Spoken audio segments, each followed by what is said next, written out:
اعوذ باللہ من الشیطان الرجیم بسم اللہ الرحمن الرحیم الذین اتخذوا اور بے شک وہ لوگ جنہوں نے پکڑا دینہم اپنے دین کو لہون کھیل و لعبا اور تماشا، دین کو کھیل اور تماشا بنایا، وغرتہم الحیات الدنیا اور ان کو دھوکے میں ڈالا دنیا کی زندگی نے۔ دنیا کی زندگی نے کیا دھوکے میں ڈالا کہ دنیا میں ان کو لذتیں تھیں، ان کے پاس مال تھا، عیش و عشرت تھی، اور وہ اسی کو سارا کچھ سمجھنے لگے۔ جیسے کسی کو ڈرایا جاتا ہے اور جہنم کے عذاب سے کہا جاتا ہے، خوف دلایا جاتا ہے، تو کیا کہتے ہیں؟ دیکھا جائے گا۔ ایسے ہی کہتے ہیں نا لوگ، جب وہ آخرت آئے گی دیکھا جائے گا۔ اللہ فرماتے ہیں کہ انسان دنیا کو ہی سارا سمجھتا ہے اور کہتا ہے کہ دنیا میں تمہیں یہ مل جائے وہ مل جائے، اور آج ہم ساری دعا کس کے لیے کرتے ہیں؟ دنیا کے لیے، دنیا کے لیے کرتے ہیں نا، اللہ یہ مل جائے، اللہ وہ مل جائے۔ کبھی ہم نے آخرت کی طرف فکر کی ہے؟ یعنی مانگتے ہم یہ بھی کہتے ہیں کہ اللہ ہمیں جہنم کے عذاب سے بچانا، لیکن جتنا ہم دنیا مانگتے ہیں کبھی ہم نے اتنی آخرت مانگی ہے؟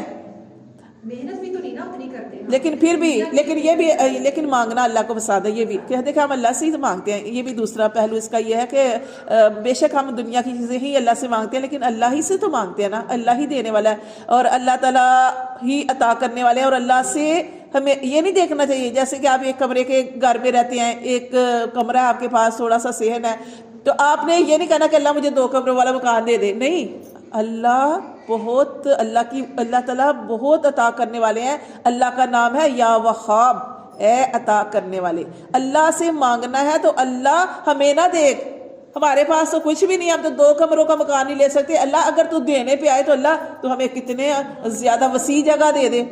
اللہ سے زیادہ مانگنا چاہیے، اللہ وسعت والا ہے، کشادگی والا ہے، اپنے آپ کو نہیں دیکھنا۔ جب آپ اللہ سے مانگتے ہیں تو اللہ تبارک و تعالیٰ جو ہے اللہ خوش ہوتے ہیں اور اللہ تعالیٰ عطا فرماتے ہیں، کیونکہ نبی پاک صلی اللہ علیہ وسلم کی حدیث کا مفہوم ہے کہ آپ صلی اللہ علیہ وسلم نے ارشاد فرمایا جو اللہ سے نہیں مانگتا اللہ اس سے ناراض ہوتے ہیں۔ اللہ کو یہ پسند ہے کہ میرا بندہ مجھ سے مانگے، ہاں کسی اور سے نہیں مانگنا چاہیے، اللہ سے مانگنا چاہیے۔ اور اللہ تعالیٰ کی ذات وہ ہے کہ جب انسان کو دیتی ہے تو اللہ تبارک و تعالیٰ کسی پر یہ نہیں کہتے کہ میں نے احسان کیا، بلکہ اللہ تعالیٰ خوش ہوتے ہیں تو اللہ دیتے ہیں۔ اور جب اللہ تعالیٰ دے دے تو پھر اللہ کی نعمتوں کا شکر ادا کرنا چاہیے، بجائے کہ ہم تکبر کریں۔ اور ہم ایسے ہی کرتے ہیں کہ مل جاتا ہے نا تو ہم تکبر کرتے ہیں، میں نے یہ کیا، میں نے اتنی محنت کی، بھئی آپ نے محنت کی ہے، اگر اللہ نہ چاہتا تو آپ کی محنت کو ضائع کر دیتا۔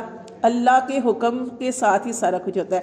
تو یہ دیکھیں اللہ تعالیٰ فرماتے ہیں کہ ان کو دنیا کی زندگی نے دھوکے میں ڈالا، فَالْيَوْمَ بس آج، نَنْسَاهُمْ ہم ان کو بلا دیں گے، جیسے دنیا میں وہ ہمیں بلائے بیٹھے تھے، آج ہم ان کو بلا دیں گے، کما جیسا کہ نسو انہوں نے بلا دیا تھا، لِقَاءَ يَوْمِهِمْ هَٰذَا آج کے دن کی ملاقات کو۔ دیکھیے جسے اللہ بلا دے قیامت والے دن، جب اللہ کی ضرورت ہوگی اس وقت اللہ تعالیٰ ایسے لوگوں کو بھول جائے۔ اللہ کہتے ہیں کیوں؟ ہم ان کے ساتھ ویسا ہی معاملہ کریں گے کہ دنیا میں وہ ہماری بات نہیں مانتے تھے، انہوں نے ہمیں بلا دیا تھا، دنیا کی زندگی کو سارا کچھ سمجھ رکھا تھا اور آخرت کو چھوڑ دیا تھا، اور مرنے کے بعد اٹھنے پر یقین نہیں رکھتے تھے۔ اللہ فرماتے آج ہم ان کو بلا دیں گے، وما کانوا اور نہیں تھے وہ بھی آیاتنا ہماری، اور وما کانوا اور جو تھے وہ بھی آیاتنا ہماری آیات کا یجحدون جو وہ انکار کرتے تھے، وَلَقَدْ اور البتہ تحقیق جِئْنَاهُمْ ہم ان کے پاس لائے بھی کتاب فصلناہ اور ہم نے تفصیل بیان کی،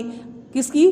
کتاب کی، علی علم اپنے علم سے، ہدن کہ یہ ہدایت ہے، ورحمتن اور یہ رحمت ہے، لقوم یؤمنون یقین رکھنے والوں کے لیے۔ ہر نبی کے پاس اللہ تعالیٰ نے کوئی نہ کوئی کتاب دی، شریعت دی، لکھے ہوئے صحیفے دیے، اللہ تعالیٰ نے ہر نبی کو کوئی نہ کوئی کتاب عطا فرمائی۔ اللہ فرماتے ہیں جس کو اللہ تعالیٰ نے کتاب عطا فرمائی اور اس کے بارے میں بتا دیا کہ یہ تمہارے پاس یہ کتاب ہے، یہ ہدایت ہے اور رحمت کا ذریعہ ہے، لیکن ان کے لیے جو یقین رکھتے ہیں، جو یقین نہیں رکھتے ان کے لیے نہیں ہے۔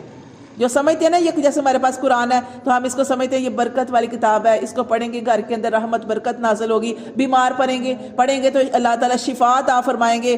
تو اللہ تعالیٰ فرماتے ہیں جو جس نیت کے ساتھ، اور قرآن کو ویسے بھی نبی صلی اللہ علیہ وسلم کی حدیث کا مفہوم ہے کہ جس نے ایک لفظ پڑھا اس کو 10 نیکیاں ملیں گی۔ اور یہ بھی فرمایا کہ الف لام میم ایک حرف نہیں بلکہ 3 حرف ہے، جس نے یہ بس اتنا کہا الف لام میم پڑھا اس کو 30 نیکیاں ملیں گی۔ قرآن کو ایسے ہی پڑھنے کا ثواب ہے، لیکن اگر آپ اس کا مطلب معنی سمجھ کے پڑھتے ہیں تو اس کا بہت زیادہ فائدہ ہوتا ہے۔ کہ جیسے آپ تفسیر پڑھتے ہیں تو آپ کو سمجھ آتی ہے کہ اللہ تعالیٰ نے قرآن کے اندر، جیسے آپ دیکھیں ہم پڑھ رہے ہیں اعراف